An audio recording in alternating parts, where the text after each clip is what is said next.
সীতাকুণ্ড উপজেলা প্রশাসন থেকে এটা ক্লিয়ার করা হয়েছে যে এখানে মসজিদ নির্মাণের কোনো পরিকল্পনাও নাই, কোনো স্থাপনাও নাই। এটা ফেসবুকের একটা স্ট্যাটাস মাত্র।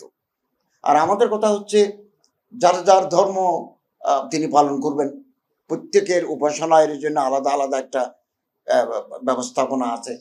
সেখানে আরেকটা ধর্ম, যে কোনো ধর্ম, আরেকটা ধর্ম উপাসনালয়ে গেলে এটা সংঘাত অনিবার্য হয়ে পড়ে। আমরা সবসময় শান্তিপূর্ণ সহাবস্থানের পক্ষে, সহমর্মিতার পর টলারেন্সের পক্ষে।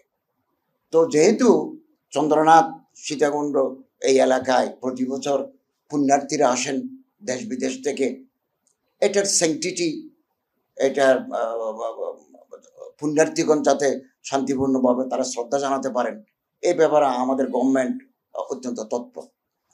সাম্প্রদায়িক সম্প্রীতি বিনষ্ট হয় এরকম কোনো বিতর্কিত পদক্ষেপ আমরা নিতে দেব না।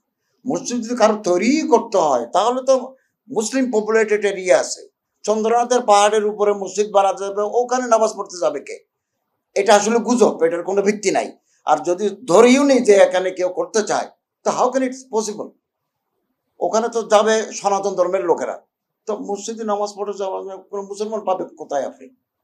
অতএব এটা একটা ভুয়া, এটা গুজব, এটা হচ্ছে একটা মানুষকে বিব্রত করা।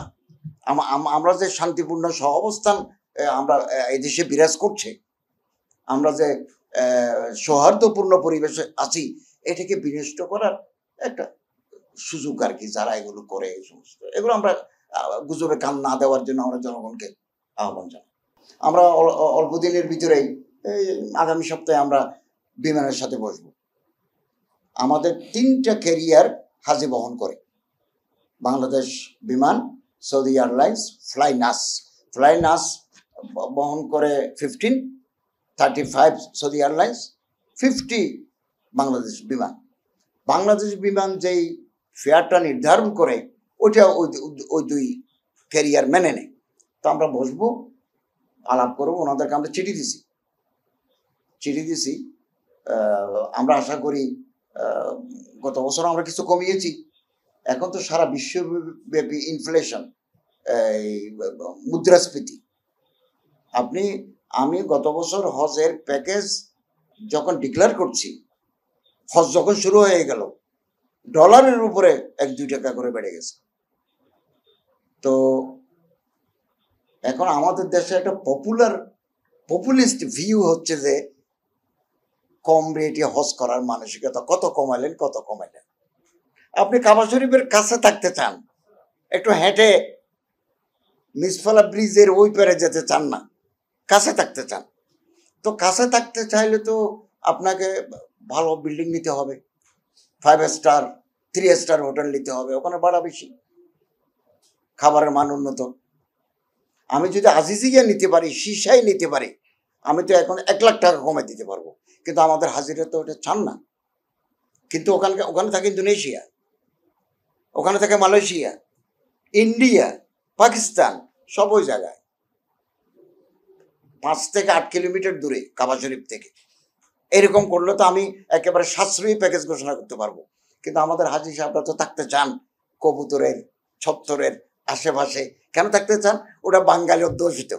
আর আমাদের বয়স্ক লোকেরা ভাত খাওয়ার পর একটু পান খেতে চান, একটু বন্ধু বান্ধবের সাথে একটু ইন্টারাকশন করতে চান, এই জন্য একটু কাছে থাকতে চান।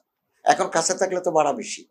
এরপরও আমরা 2টা প্যাকেজ করব, একটা ভিআইপি প্যাকেজ আর একটা সাধারণ মানুষের জন্য আমরা প্যাকেজ ঘোষণা করব।